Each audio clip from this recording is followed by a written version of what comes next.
A single mother living under a bridge with her 2 children was unexpectedly discovered by a billionaire and helped. But when she saw the billionaire, the mother was shocked to realize who he was. The rain came down like it had no plans to stop, drumming against the hood of the car in a rhythm that matched the slow ache behind Brian's eyes. Streetlights glowed dim through the mist, casting long, watery streaks across the slick pavement.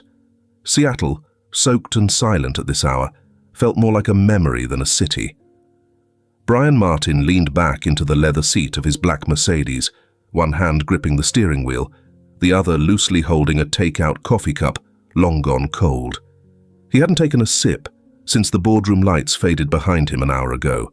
His eyes, sharp in the day, now drooped with a kind of resignation, like he was tired of carrying the weight that came with power. He hit the Bluetooth button on the dashboard. "Call Mason," he said flatly. The line clicked. A second passed. "Evening, boss," came the voice of Mason, smooth and alert despite the hour. "You get the final projections?" Brian asked, eyes fixed on the wet road ahead. "Emailed them 10 minutes ago. Want me to swing by with the hard copies?" "Number, I'm heading home. Don't need anyone tonight." A pause. "You all right?" Brian exhaled through his nose, voice low. "Just need quiet." "Understood. Call me if—" He ended the call before Mason could finish. As he reached an intersection near the I-90 overpass, a familiar voice crackled faintly from the radio he hadn't realized was on. He turned the dial up absently. "Tonight on KPLU," the host's voice said, "we're talking about the invisible lives, Seattle's unhoused population. Thousands sleep under bridges in doorways. They are not unseen.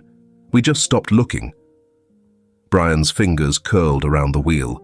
He clicked the radio off. The world outside was reduced to shadows and streaks. The wipers kept their rhythm, sweeping away the rain, but not the thoughts. He passed under the Rainier Avenue Bridge when something pulled at the corner of his vision. At first, it looked like a pile of soaked blankets wedged against a concrete support. He might have kept driving, should have, by instinct.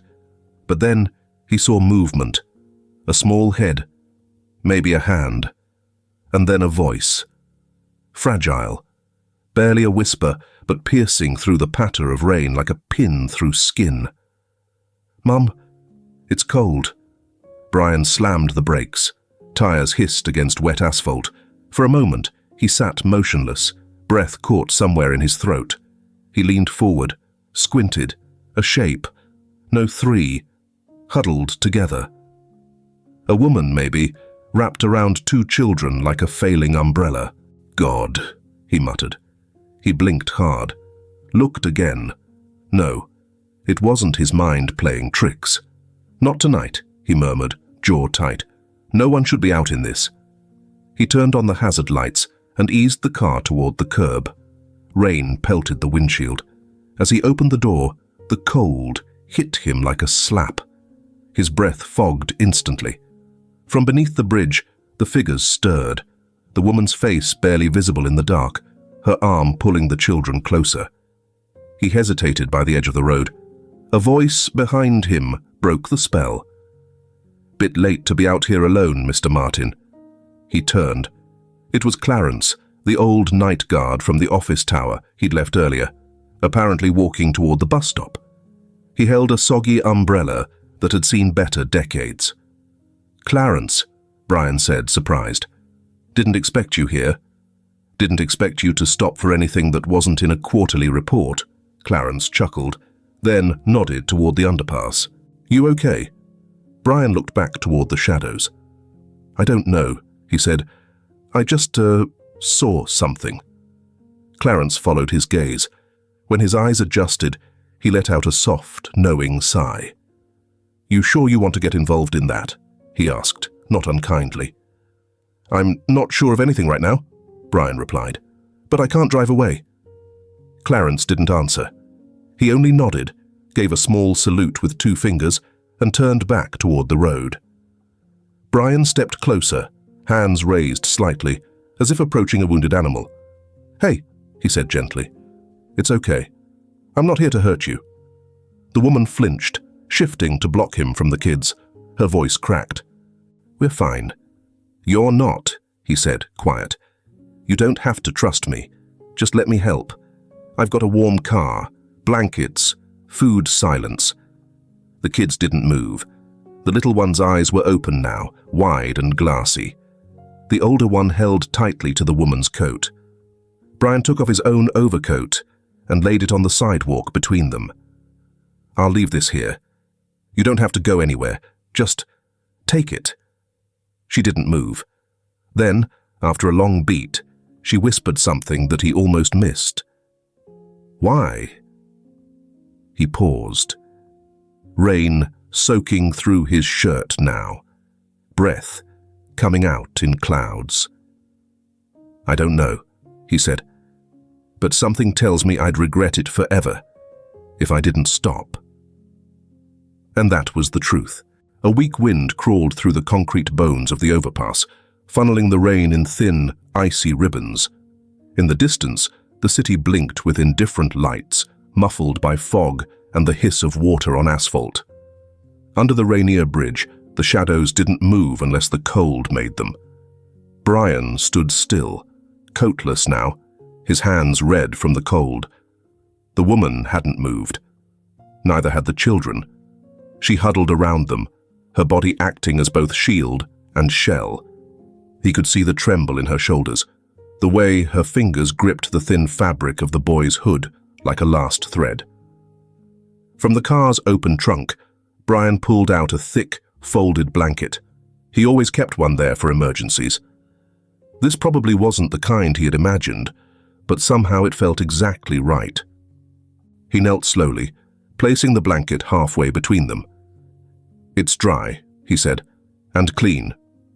The girl, older than the boy, shifted slightly. Her eyes were huge, dark, and fixed on him. She didn't speak, but her hands clutched the woman's coat tighter. Brian offered a half smile. "It's yours, if you want it." The girl tilted her head. "Is it really yours?" Her voice was soft and cracked, like a child not used to speaking often. "It is," Brian said, nodding. "But I think it'll work better for you tonight." The woman's face finally lifted, just enough for him to see the edge of her cheek, wet with rain, and maybe something else. Her hair clung to her skin, tangled and dark. But her eyes, he blinked. Number that wasn't possible. He squinted again. The boy shifted, revealing a small bracelet on his wrist, colorful string, braided unevenly, the kind college students used to make for each other during late nights and long talks. He'd seen one just like it, years ago, on her wrist. Brian stood slowly, his breath caught in his throat. "Wait," he said quietly. Is your name Arian?" The woman's lips parted, but she said nothing. He stepped closer, barely an inch. "Arian Mitchell." His voice cracked in the middle. "Columbia. Iki bin Dokuz." She didn't move. The little boy turned toward her confused. "Mom?" A single sound left her lips, a breath, maybe a sob. Her eyes met his, and even through the grime, and years and night, something flickered between them. Then she nodded. Brian exhaled like someone punched the air out of him. His hands curled into fists at his sides, not out of anger, but disbelief. His mind reeled with images. White dorm walls, crowded cafes, her laugh echoing off a library staircase. And now, this? He opened his mouth, but no words came. The boy spoke again, tugging at her sleeve. "Mum, is he someone from before the bad days?" Her eyes fluttered shut, then opened slowly. She stroked the boy's hair gently and whispered, "Yes, baby." He was. Brian crouched again, trying to level with the children. "Hi," he said, voice rough. "I'm Brian." The boy looked at him, cautious. The girl still didn't move. Brian reached behind and unfolded the blanket. "May I Help you get warm?" The woman hesitated. Then, slowly, she reached out. Not for the blanket, yet, but to adjust the boy's jacket, then the girl's damp sleeves. When she spoke again, her voice had weight, but no edge. "I don't want your pity." "It's not pity," Brian replied evenly. "It's presence. That's all I've got right now." There was silence, broken only by a distant car passing overhead. Then, the buzz of his phone. He glanced down. Mason. Again. He stood and answered, eyes never leaving Arian. "Mason. Boss, you're still at the Rainier underpass. Everything okay?" Brian's voice was quiet, distracted. "I found someone. You need me there?" "No," he said, softer now. "Not yet." He hung up. A rumble of tires brought a brief flash of red and blue. A patrol car slowed as it passed the bridge, then stopped. An officer leaned out the window, his flashlight catching the scene. "Everything all right here?" Brian raised a hand, shielding his eyes. "Yes, officer. Just helping. Someone I used to know." The officer squinted. His tone was calm, but firm. "This isn't a safe place to stay too long. Temperatures are dropping fast tonight." "I understand," Brian said. "We're not staying." The officer nodded once and drove on. Brian turned back, found Arian watching him. "What happened?" he asked finally. Her arms tightened around the kids. "I don't think either of us wants to unpack that out here," she said. Her voice was low, even, but frayed. "No," Brian said. "Probably not." A moment passed. The girl reached for the blanket and wrapped it around her little brother. Then she looked up at Brian again. "Do you have food?" she asked. No shame, just honesty. Brian's throat tightened. "Yes." He opened the passenger door. "I know you don't trust me yet, but the car is warm. There's soup in the back seat, bottled water, granola bars." Arian stood up slowly. Her knees nearly gave out, but she caught herself. Still shielding the kids behind her, she met his eyes. "I'll come," she said quietly, "but only because they need it." Brian nodded once. "I can live with that." The rain had slowed, but the fog still clung to the hills like it wasn't ready to leave. Streetlights cast quiet pools of gold across the winding road that climbed toward the house. From the rear-view mirror, Brian saw the city fading behind them, swallowed by mist. He glanced over at the passenger seat. Arian sat with her back slightly curved inward, arms crossed over her stomach. She wasn't asleep. Her eyes were fixed on the blurred window, but she hadn't spoken once during the drive. In the back seat, Lily stared quietly at the passing trees, while Noah leaned against his mother's coat, barely awake. When they pulled through the gates of the Martin residence, the tires made a gentle crunch against the pebbled drive. Motion lights flicked on, illuminating the modern angular lines of the house, glass, steel, and silence. The kind of silence that didn't come from peace, but from absence. Brian stepped out and came around to open the passenger door. Arian hesitated before accepting his hand to steady herself. Noah clung tightly to her side. Lily followed behind, her eyes lifted to the tall front doors and the glowing interior beyond. "Is this a hotel?" she asked, almost whispering. Brian looked down at her, a small smile tugging at his lips. "Number. But it used to feel like one to me, too." He keyed in the door code, and it clicked open with a soft, mechanical sigh. The foyer opened into an expansive space, minimalist furniture, high ceilings, marble floors, too clean, too polished. The kind of house that didn't look like anyone actually lived in it. Noah stepped just inside the threshold, then immediately ducked behind his mother's coat. Lily wandered 2 steps forward, tilting her head at the chandelier that glittered like frozen rain. Arian didn't move. She stood still at the doorway, eyes roaming the space with an expression Brian couldn't quite read.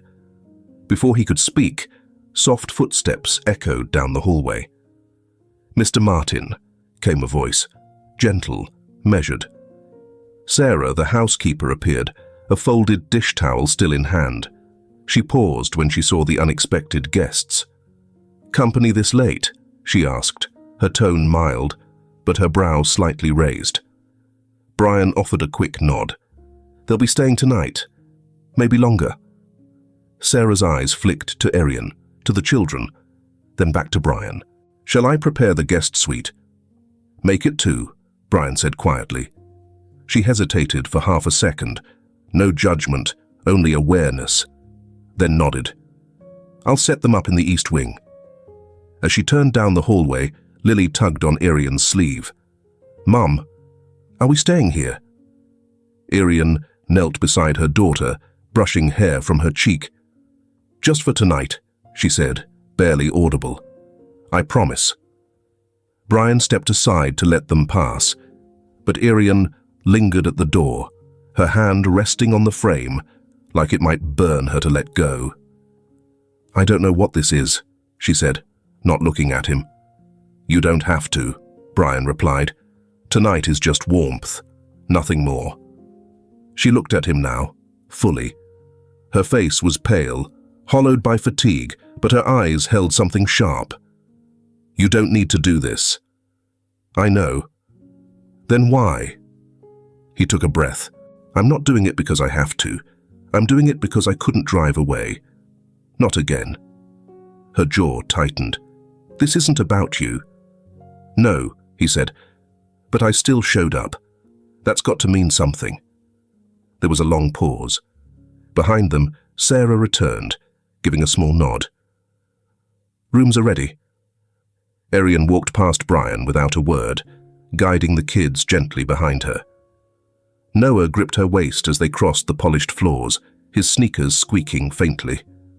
Lily stayed close, though her eyes kept wandering upward to the tall ceilings, the hanging lights, the quiet hum of a place that had never known the cold of a bridge.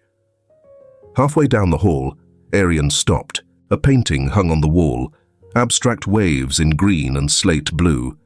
Brian had forgotten it was there. "You still have this?" she asked, her voice distant. He stepped forward. "You told me it made you feel like breathing underwater. I never forgot that." Arian didn't reply. She just looked at it for a moment longer, then continued walking. When their footsteps faded, Brian remained in the foyer, alone with the rain drying on his coat. Sarah appeared again, her towel now folded neatly over her arm. "Are you sure about this?" she asked softly. Brian looked toward the hallway, where the last sliver of light disappeared behind a closing door. "No," he admitted, "but it feels like the first right thing I've done in a while." Sarah said nothing. She only nodded once and disappeared into the kitchen, her footsteps vanishing into the quiet. Brian stood there for a long time, watching the space where Arian had stood, like she didn't belong, like she didn't know how to, and part of him wondered how long it would take for that to change. Outside, the rain had faded to a whisper, barely brushing the windows. A hush settled over the house like a heavy quilt, thick, soundless, uneasy. The hallway lights dimmed automatically, casting the walls in a warm amber hue. Brian sat in the small study off the main hall, the one room in the house that didn't feel staged. It was lined with shelves, books he used to read, some he never had. A few photos remained on the far wall, too personal to take down, too painful to look at. One frame caught his eye. He picked it up, thumb brushing over the glass. It was a group shot, Columbia University, a late spring afternoon.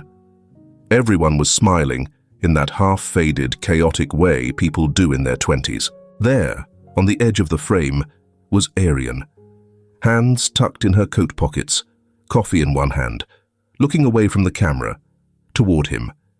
He hadn't thought about that day in years, hadn't remembered the smell of wet grass or the way her hair curled just slightly in humidity. Until now. "You always stood just far enough to disappear," he murmured. The hallway creaked behind him. He turned, half expecting no one. But it was Lily, barefoot, clutching a stuffed bunny that looked far too clean to have come from where they'd been. "You okay?" Brian asked softly. She nodded, then looked past him into the room. "This your office?"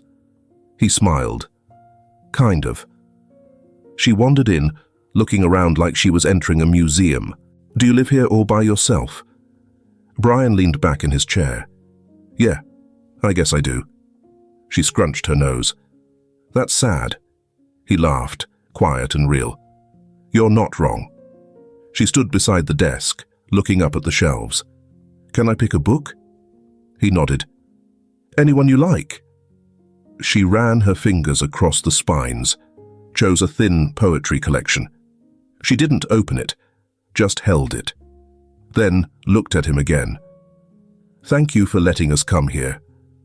He didn't know what to say, so he just nodded. She slipped out a moment later, her bunny bouncing against her side as she walked back down the hall. Brian stayed still a long while, then stood and headed for the kitchen. Sarah was there, of course. She always was. Chamomile tea was already steeping when he walked in. "I figured," she said, sliding the mug toward him. "You weren't going to sleep." Brian took it without speaking. The steam hit his face, warm and steady. "Chamomile at 2 a.m. That's not business stress, is it?" He gave a half shrug. "Memory stress." Sarah leaned against the counter, arms crossed. She was important. He looked down into the mug, the yellow strands swirling in hot water. "Still is, I think." Sarah didn't push. She never did. She gave him space to say something else. He didn't. She patted his shoulder once on her way out. Across the house, Arian sat on the edge of the guest bed, Lily curled beside her in a ball, fast asleep. Noah had taken the armchair, wrapped in a spare blanket, his thumb still pressed near his mouth in a gesture that made her heart ache. The quiet felt unnatural. After weeks of street noise, of sirens and metal shopping carts, this silence rang louder. Her bag rested at her feet. She pulled it close and reached into the front pocket, retrieving a small, leather-bound notebook. Its corners were frayed. Inside were scattered lines, poems, fragments, pieces of a life from long before. She turned to a page that stopped her breath.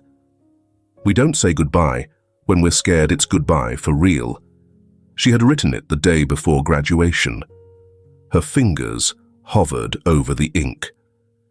The memory rose like steam. It was the last night at Columbia.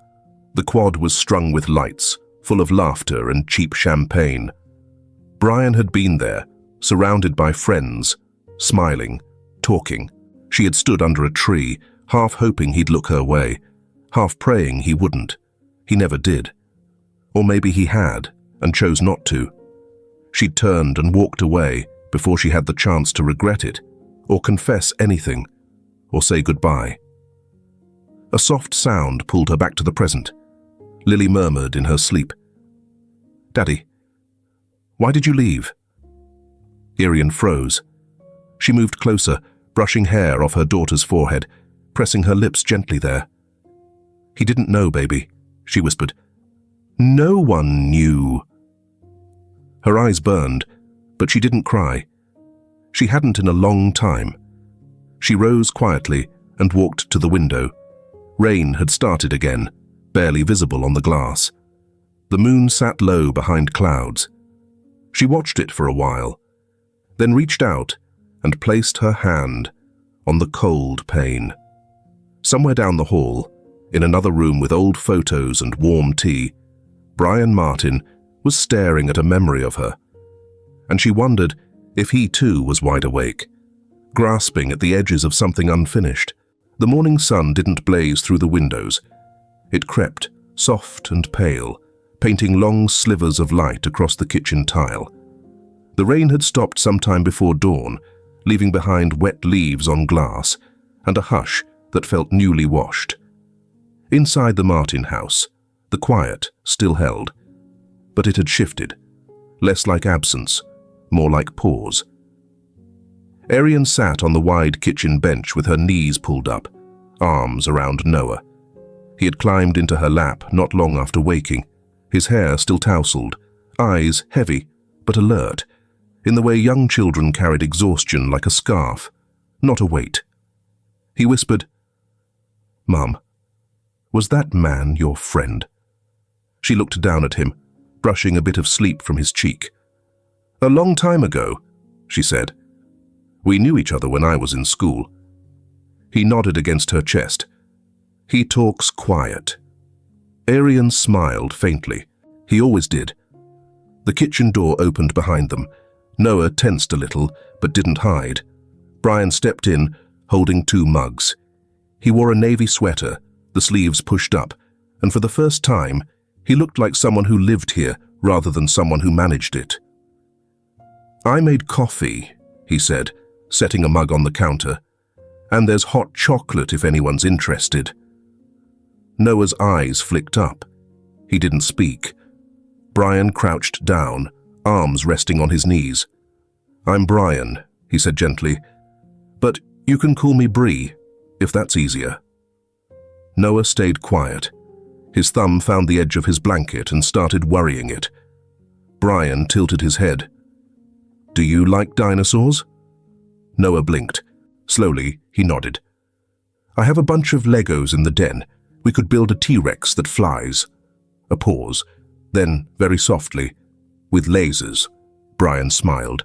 "Only if it roars, too." A small grin, quickly hidden. Lily wandered in next, rubbing her eyes, her stuffed bunny tucked under one arm. Sarah followed behind, carrying a small tray with warm croissants and a jug of juice. "I figured they'd wake hungry," Sarah said, setting everything down. "Hope it's okay I made breakfast for 4.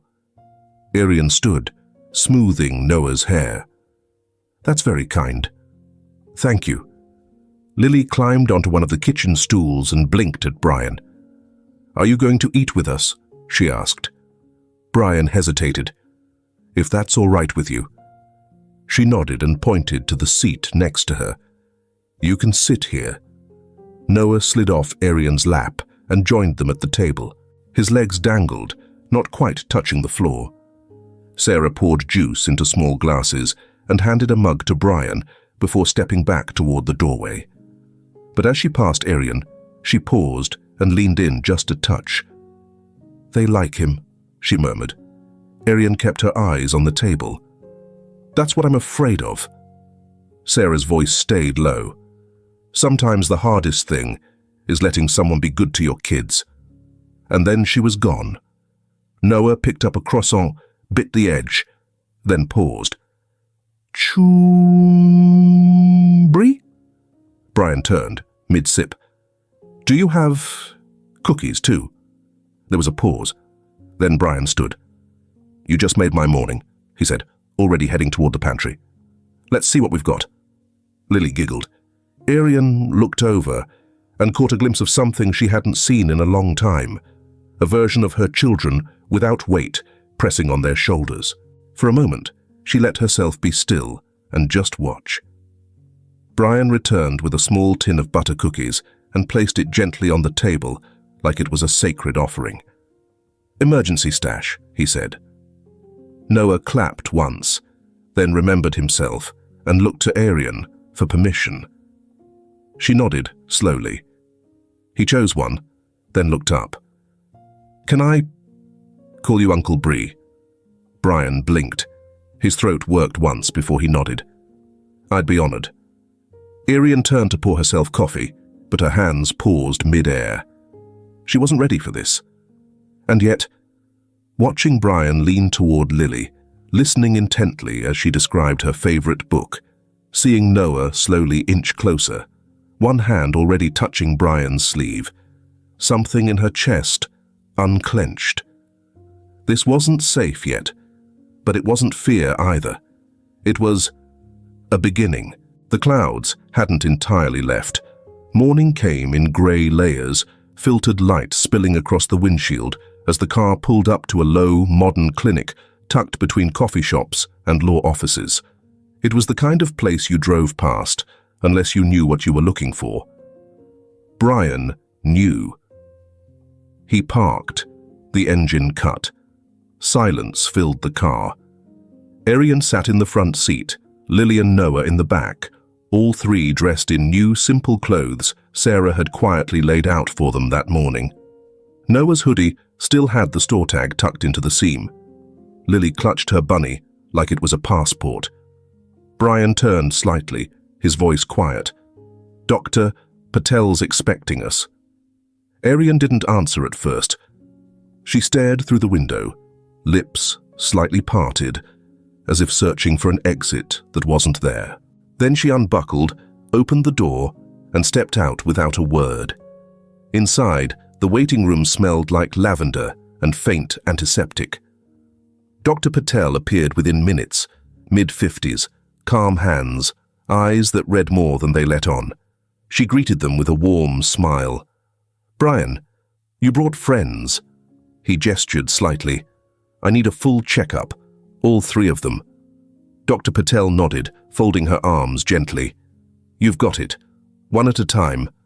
We'll make it easy." Noah went first, hand locked in Arian's. He was brave but wide-eyed, flinching only once when a cold stethoscope brushed his skin. Arian stood next to him, tense, her gaze never leaving the doctor's hands. When it was Lily's turn, she looked up at Dr. Patel with curiosity rather than fear. "Do you think my mum's heart is okay?" she asked, unprompted. Dr. Patel paused mid-note. Arian stiffened. "Lily," the girl blinked. "Sometimes she cries without noise." There was a moment of heavy quiet before Dr. Patel crouched down, meeting Lily's eyes. "I think your mum's heart is very tired," she said gently, "but not broken." Then came Arian's turn. She hesitated before following the doctor into the exam room.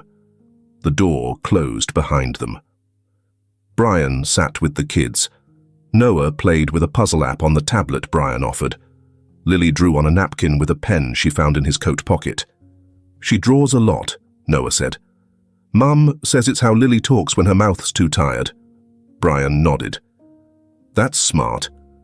20 minutes passed before the door opened again. Arian stepped out slowly, arms crossed, hair pulled back now in a simple band. Her face was unreadable.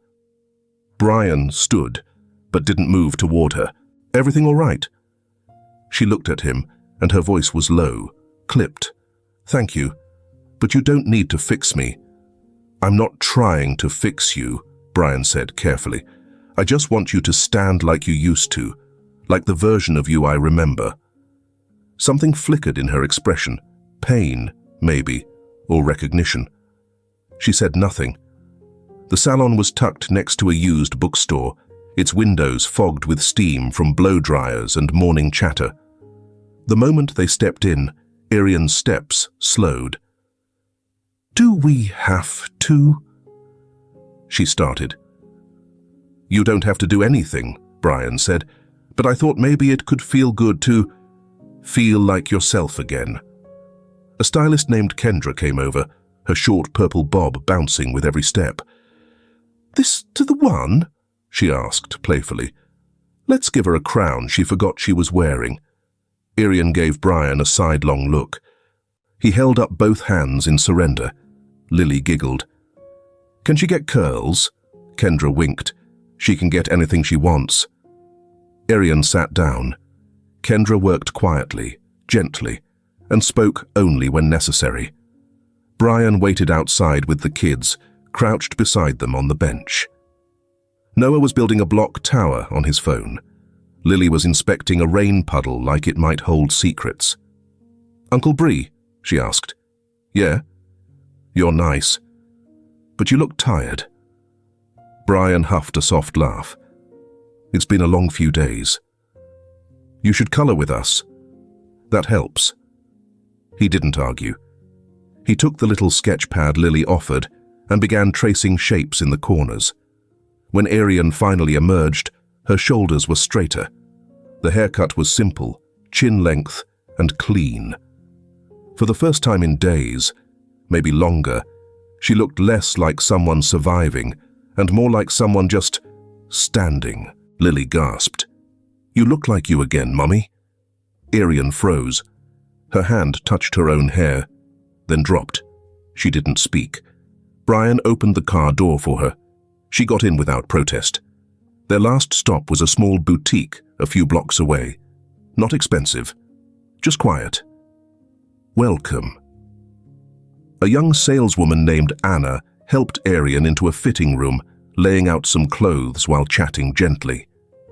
"You don't need to impress anyone," she said with a smile. "Just find something that feels like stepping forward, not hiding." Arian tried on a few pieces.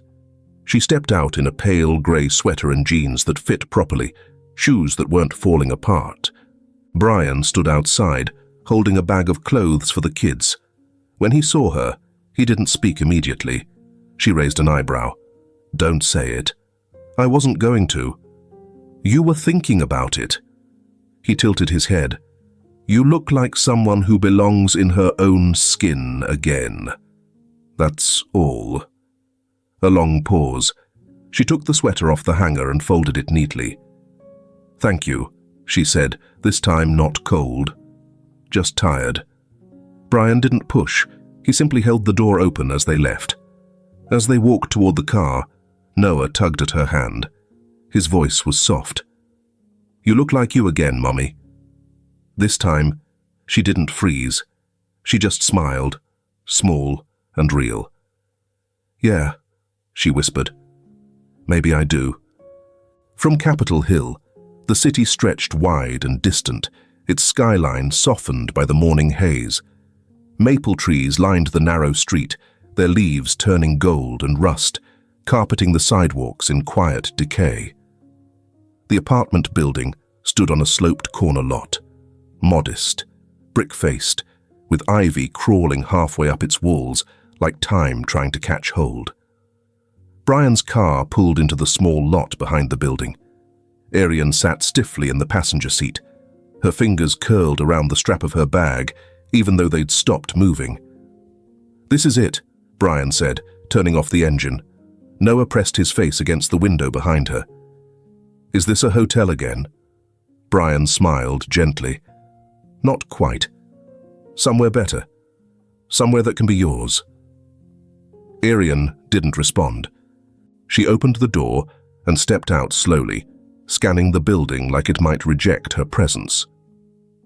As they rounded the corner toward the entrance, a voice called from the front steps. An older woman, maybe early 60s, stood there with a clipboard and a puffy red jacket.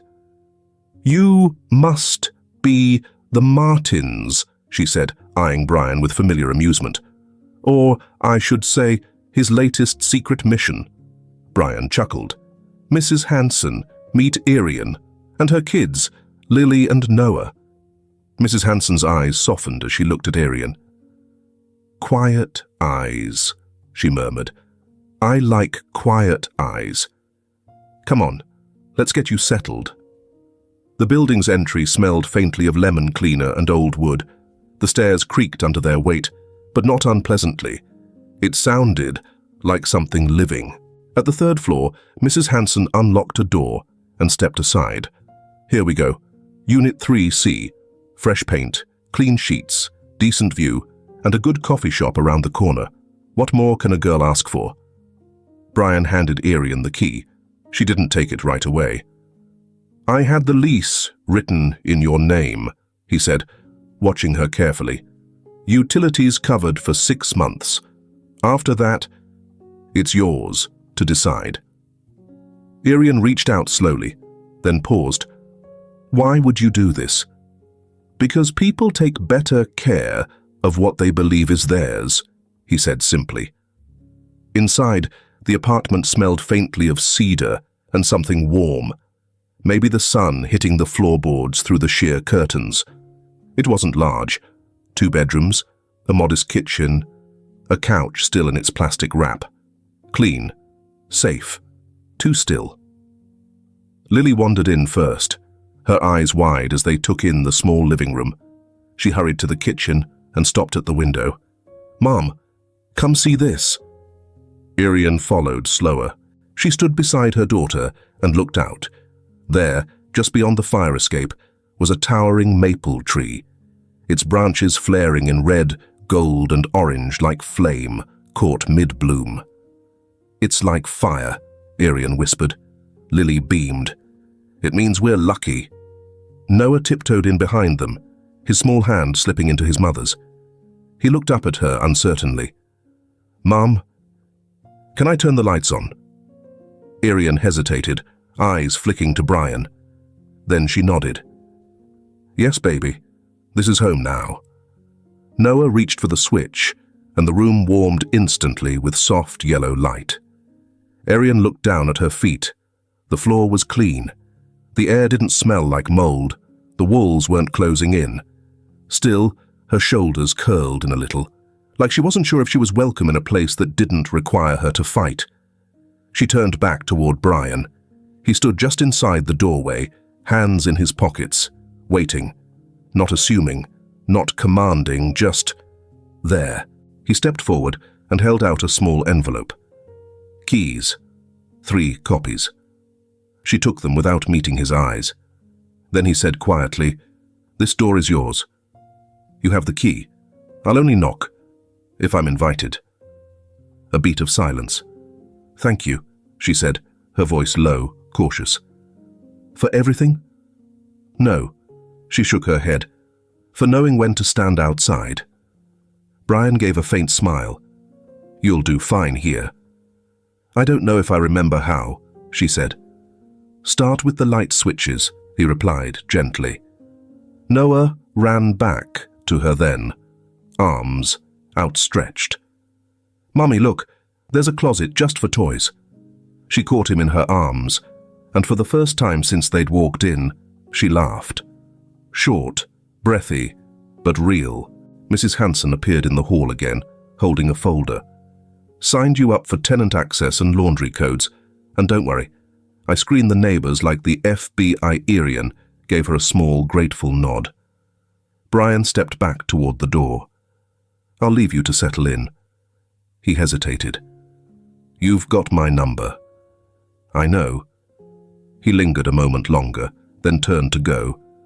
As he walked down the hall, Irian followed to the threshold. She didn't step out, just leaned on the frame, watching him. "You've done enough," she said quietly. Brian looked back over his shoulder. "Not if you still think this isn't yours." He didn't wait for her to answer. She stood there until the echo of his footsteps faded. Then slowly, deliberately, she closed the door and turned the lock. The hotel lobby buzzed with quiet luxury, muted conversations, the clink of polished glass, the hum of well-rehearsed efficiency. Morning light filtered in through tall windows, glinting off marble floors and chrome fixtures. Everything was soft, precise, and unwelcoming in the way that expensive places could be. Irian adjusted the strap of her work bag and stepped through the staff entrance, clutching the small ID badge clipped to her coat pocket. Her shoes, new, stiff, clicked too loudly against the tile, making her feel exposed before anyone even looked up. Avery, the front desk coordinator, greeted her with a polite nod and a glance that didn't linger. "You're early," she said, not unkindly. "Ramon wants to run you through the reservation system before the morning wave." Irian nodded. "Thanks. I'm ready." Avery didn't smile. "We'll see." In the back office, Ramon, head of HR, mid-30s, calm in the way people were when they'd seen every kind of first day, welcomed her with a cup of tea and a worn training binder. "Everyone starts somewhere," he said, tapping the keyboard as he logged her in. "You're not here to be perfect. You're here to learn." Irian sat beside him, tense, but trying. "What if I mess something up?" "You fix it," he said without pause. That's what we all do. She tried to smile. It didn't quite land. By noon, her head was swimming in interface codes, guest notes, booking confirmations, and shift protocols. The hotel used a proprietary system, complicated, unforgiving, and entirely new to her. Her fingers hovered over the keyboard, unsure, as Avery hovered nearby, arms crossed. "You're in the wrong tab," Avery said without looking up. "The override won't work there." Irian flinched. "Sorry, I thought—" "It's not magic. You just need to follow the path." There was no malice in Avery's voice, but there was no warmth either. Just efficiency. The phones rang. Guests came and went. The front desk pulsed with movement, and Irian tried to stay afloat. In the elevator at break, she stood behind 2 employees from housekeeping. "She's the one Mr. Martin brought in, right?" one whispered. "Looks like she hasn't worked a desk in her life." The other snorted. "Some people land softer than others. Depends who catches them." Irian didn't speak. She just stepped off 1 floor early and took the stairs the rest of the way. By mid-afternoon, her back ached from standing. Her head pounded from trying to remember what screen did what, and her mouth was dry from not speaking unless spoken to. She made mistakes. She corrected them. No one said she did well. No one said she didn't. And then, he appeared. Brian stepped out of the executive elevator just past 3, suited as always, walking beside Ramon. His voice was low, measured. "She's holding up?" he asked. Ramon shrugged. "She's trying. That's more than most on day 1. Brian nodded. "Good. Let her find her own footing." Irian didn't move, didn't wave. She only caught his glance as he passed, fleeting and unreadable. He didn't stop, and she was grateful. At the end of her shift, Irian sat at her tiny desk in the back corner of the admin wing, reviewing the template for tomorrow's rota. She hadn't asked for it, hadn't even known where to look, but taped neatly to her monitor was a printed sheet, color-coded. On the bottom corner, scribbled in quick pen, "Shift template for tomorrow. You'll need it." Avery didn't say goodbye when she left. She didn't have to. Irian folded the sheet, tucked it into her binder, and logged off. She caught the bus home just before sunset, the city glowing amber and grey outside the windows. At the apartment, Lily and Noah were drawing at the small kitchen table, their backpacks open, pencils scattered like breadcrumbs. Sarah had dropped by after school, left leftovers in the fridge. A note on the counter read, "You've got this. S." Irian changed into pajamas, warmed soup for the kids, listened to Noah tell her about a kid at school who had a magic trick with coins, and watched Lily trace the maple leaves onto the window with a marker. Later, when the apartment was quiet again, she sat on the edge of Lily's bed. The girl was fast asleep, her hand curled beneath her chin. Irian brushed a bit of hair from her daughter's face, and for the first time all day, let her shoulders drop. She leaned down, lips close to Lily's ear. "Tomorrow," she whispered, "I'll do better. For you." Then she sat there a while longer, letting the stillness settle. Outside the window, the maple tree swayed gently in the wind, its leaves whispering in the dark.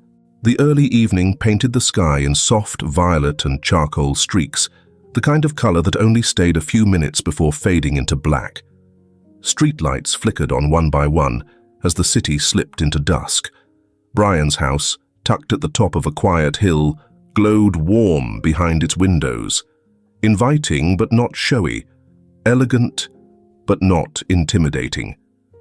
He checked the table one last time, adjusting a fork, smoothing a napkin, then frowned and shifted a candle half an inch. Sarah watched from the kitchen doorway, arms folded over her apron, holding back a knowing smile. "You've changed the lighting 3 times, she said. Brian shrugged lightly. "Just want it to feel right." Sarah stepped forward, her voice softer now. You're not trying to impress. You're trying to remember." Before he could respond, the doorbell rang. He opened it to find Arian standing there with Lily and Noah, all three bundled in coats too thin for the creeping cold, but clean and neat. Lily's hair was braided into two careful plaits, and Noah held a thick, dog-eared book to his chest. Arian wore a slate-grey sweater over jeans, plain but graceful, her shoulders just slightly pulled back as if bracing for something unseen. "This is really your house?" Lily asked, stepping in and looking up with wide eyes. Brian nodded. "It is. It smells like apples and soap." "That's Sarah's doing," he smiled. "She makes everything smell better." Sarah appeared behind him then, smiling warmly. "And I'm very glad you came. Dinner's ready." They gathered around the table, Sarah slipping into the kitchen to give them space. And for a while, the clinking of cutlery and low murmurs filled the room. It was Arian who stayed quietest, eating slowly, glancing at the polished wood floor more often than the man across from her. Noah, on the other hand, leaned closer to Brian after a few minutes, voice low and curious. "Do you think I can have two homes?" he asked. Brian looked at him gently. "I think you can have as many homes as people who love you." Noah seemed to consider that, then nodded solemnly and went back to his mashed potatoes. Lily interrupted the silence with a small gasp. She'd spotted a photo on the sideboard, a young Brian in a too-tight blazer, awkwardly holding a trophy and surrounded by college friends. "Uncle Bree," she laughed. "You looked like a rock star," Brian groaned. That was a gel experiment gone wrong. Arian chuckled under her breath. "You still blame the microwave for that night?" Brian grinned. "It betrayed me. I swear the noodles were fine when I put them in." The table burst into laughter, the kind that starts quiet and grows naturally, like breath finally released after holding it too long. Something loosened. After dinner, while Sarah made tea, Arian helped clear the table.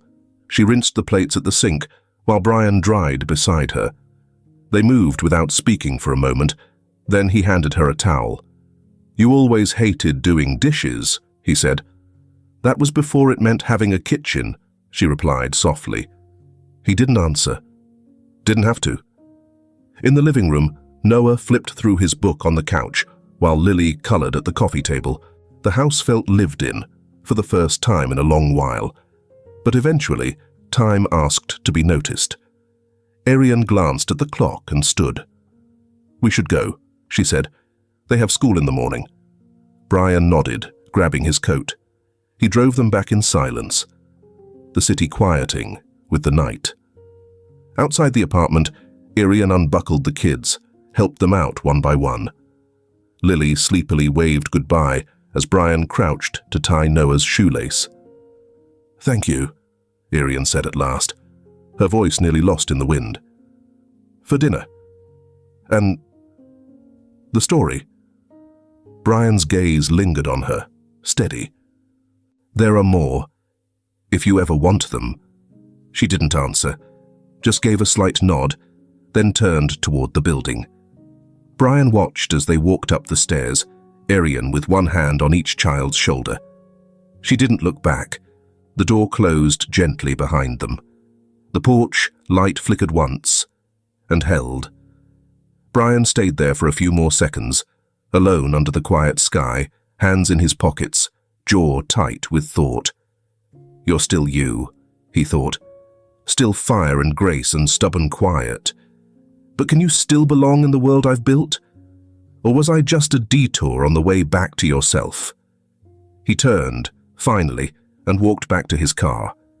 Behind him, the apartment window glowed dimly, maple leaves brushing softly against the glass, like they were trying to say something only she could hear. A thin veil of cloud stretched across the morning sky, diffusing the light into something pale and unmotivated. Inside the hotel, everything gleamed as usual, clean lines, polished floors, hushed voices. But beneath the shine, something had shifted. Arian felt it the moment she walked through the staff entrance. The silence, the sideways glances, the quiet that wasn't just work concentration, but something else. Charged, waiting. She approached the admin desk and logged in as always, fingers steady, despite the weight pressing at her chest. Avery didn't look up from her screen. Ramon passed by with a clipped "morning," but his shoulders were tighter than usual. And then she heard it. Near the break room, 2 voices. "She's the one from the underpass, right? The woman Mr. Martin was found under the Rainier Bridge." "No way." "I heard it from Clark in accounting. Said she used to live there with her kids, and now she's got an office badge. Guess it helps to know the right people." Laughter, low, muffled, cruel. Arian froze, one hand still on her mouse. She didn't confront them, didn't make a scene. She turned off her screen, stood, and walked out. She didn't see Avery glance up, see the look in her eyes darken. She didn't hear the sharp sound of a chair being pushed back as Avery stood. 2 hours later, Arian sat across from Ms. Stanton, the operations manager, in a glass-walled office that overlooked the hotel lobby, like a judge's box. Ms. Stanton flipped through a file she didn't need to look at, her voice too smooth. "Arian, I want you to know that here at Halcyon, we value diversity of experience. But the recent talk has made certain stakeholders uncomfortable." Arian said nothing. Her hands remained folded in her lap. Ms. Stanton leaned forward slightly, like she was offering something generous. Perhaps a quieter position, something with less guest exposure, would be better for everyone. Discreet, dignified. Arian's mouth was dry. "Because of where I used to sleep?" Stanton offered a cool smile. "Because perception is everything in hospitality." There it was, said gently, but sharp as broken glass. Arian stood. "Thank you, but I'll save you the trouble of deciding. I won't be back." She didn't make it to the exit. In the hallway, she ducked into the staff restroom, locked herself in a stall, and sat. The tears didn't come. Not right away. She was too tired for anger, too numb for humiliation. And then, soft steps. A pause, a knock. "Arian?" Avery's voice. Silence. "I told Clark to shut up. Probably too late. I should have said it sooner." Arian said nothing. Avery exhaled. "You scare them. Because you didn't disappear." Still silence. Then, "If you leave, you let them win. And I really don't want to be the only woman here who remembers what surviving feels like." Footsteps. The door creaked, then closed. Arian remained seated, hands in her lap, her breath finally shaking. Brian heard about it from Ramon, less than an hour later. "She's gone," he said, stunned. "Walked out." "After a meeting with Stanton," Ramon said tightly.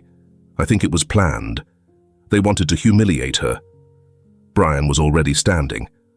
"Call a staff meeting. 30 minutes. I'll handle it." The conference room filled quickly. Ramon closed the door, and Brian stood at the front, not with papers, not with a slide deck, just his hands in his pockets and fire in his eyes. "I heard there's been talk," he said quietly, "about one of our own." Silence. No one moved. Someone who showed up here ready to work, who faced more in a month than most of us have in a lifetime, and still smiled through it. A pause. His voice stayed even, but harder now.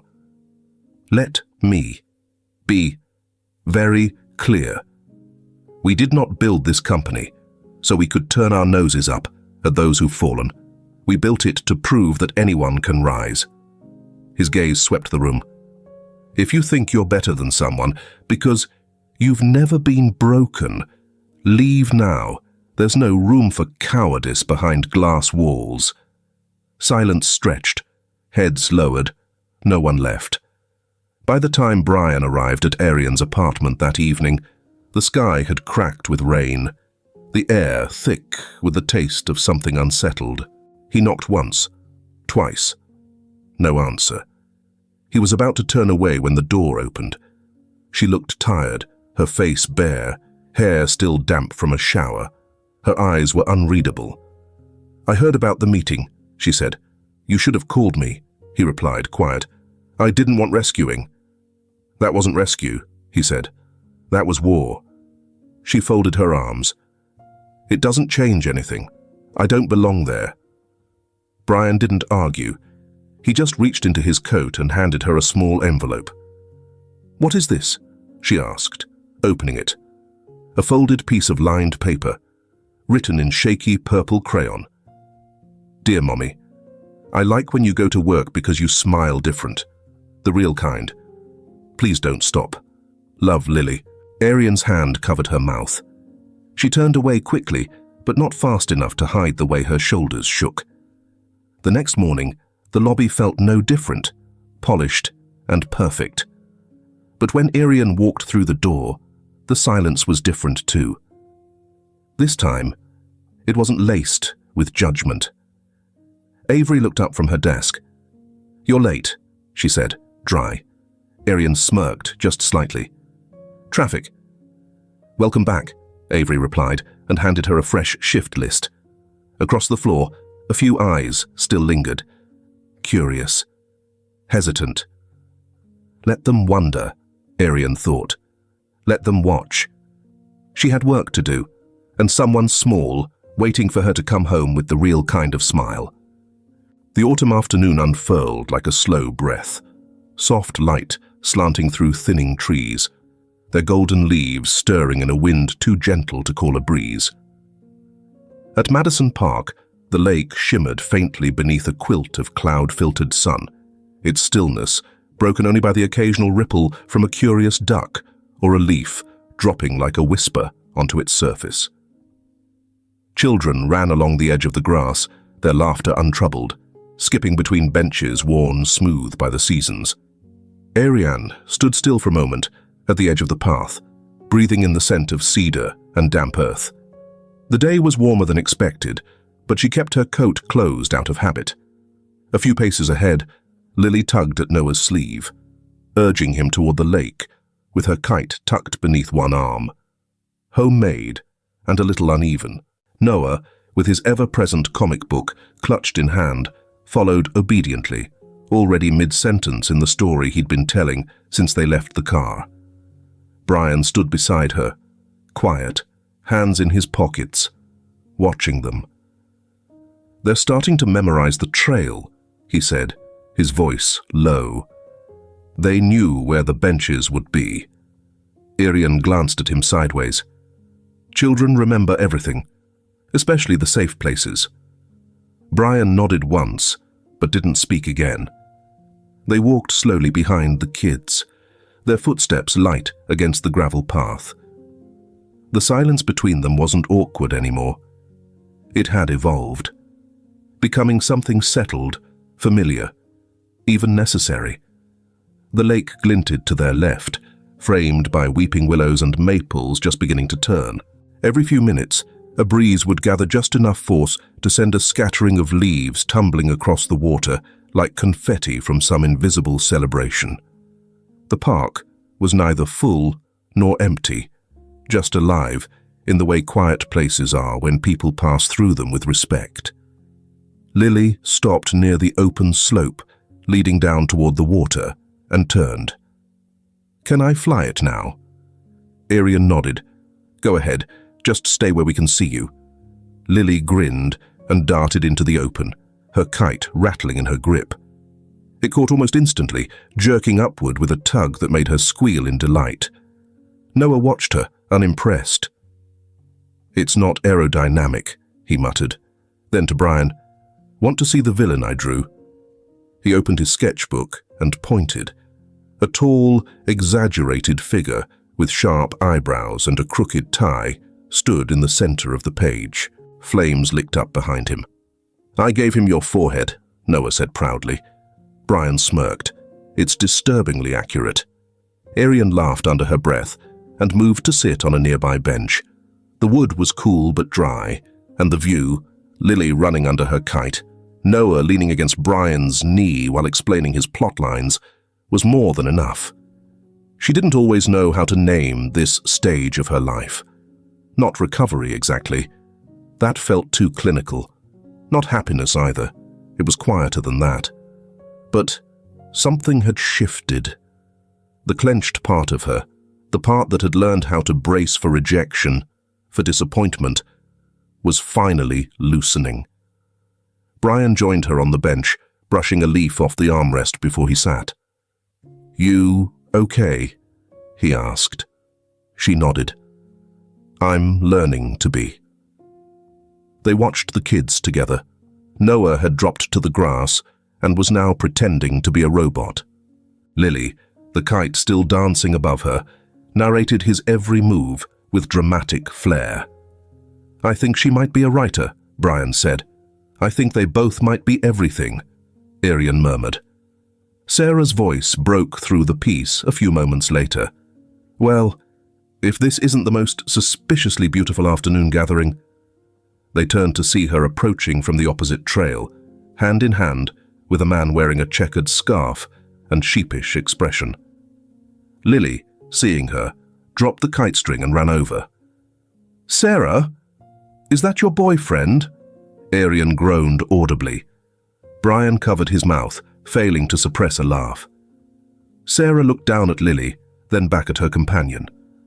"Not anymore," she said sweetly. "Thanks, sweetheart." Lily blinked. "Did I say something wrong?" "No, honey," Sarah smiled. "Just perfectly timed." After a few minutes of chatting, Sarah and her partner moved on, waving as they disappeared around a bend. Lily returned to her kite, Noah returned to villain plots, and Arian leaned further into the back of the bench. "They're part of something now," she said softly. "Not just surviving it." Brian didn't respond. He let the words land and stay. He knew better than to answer too quickly. The sky began to change as the sun slipped lower. Shadows stretched across the path, long and pale, and the first of the lamps lit up around the park, small golden orbs in glass domes that flickered on like stage lights for a story nearing its final scene. Brian leaned forward, elbows on his knees. "I come here when I need to remember that things end quietly too, not just in fire." Arian looked at him, then at the lake. "I used to think I had to be flame to be noticed," she said. "Now, I just want to be warm enough." He nodded, and she knew he understood. A pair of elderly women passed them on the path. One of them slowed, smiling at the children in the grass. "Lovely kids," she said. "Are you two their parents?" There was a beat. Then Brian replied, "Something like that." Arian glanced at him. "Close enough," she added. The woman chuckled and walked on. By now the park had thinned out. The laughter had softened. The wind picked up slightly, carrying with it the scent of pine and cooling earth. Lily jogged over, cheeks pink, hair windswept. "Can we come back next weekend?" she asked breathlessly. "Only if," Brian said, crouching beside her. "You let the villain win just once." She gasped. "Never." Noah stood dramatically behind her, holding his sketchbook like a battle flag. "Justice never loses." Brian raised both hands. All right. Next week, the villain reforms, gets therapy, maybe becomes a motivational speaker." Lily tilted her head. "You're weird." "I get that a lot." They wandered back toward the path. Arian walked beside Brian again, their steps matching in rhythm now. "I almost didn't come today," she admitted. "Why?" "Because I was afraid it would feel like too much." "And does it?" She took a long moment before answering. It just feels like enough." The kids ran ahead, their silhouettes bouncing between the trees, shadows long and joyful. The sky was lavender now. Clouds stretched like silk across the horizon. The lamps flickered on behind them, each one catching a moment and holding it. Brian slowed his steps. "If I told you," he said carefully, "that there's something I never got to say 10 years ago." She stopped walking, looked at him fully. "Would you still listen?" Irian's face softened. Her hair caught the lamplight just enough to glow around the edges. She smiled. Not guarded, not polite, but true. "Say it," she said quietly. "I'll listen this time." He didn't speak right away, and that too was its own kind of answer. They stood there under the light, the lake quiet, the air clean, the day almost done. And somewhere in the near distance, the sound of children's laughter stitched itself into the dusk like a promise neither of them needed to speak aloud.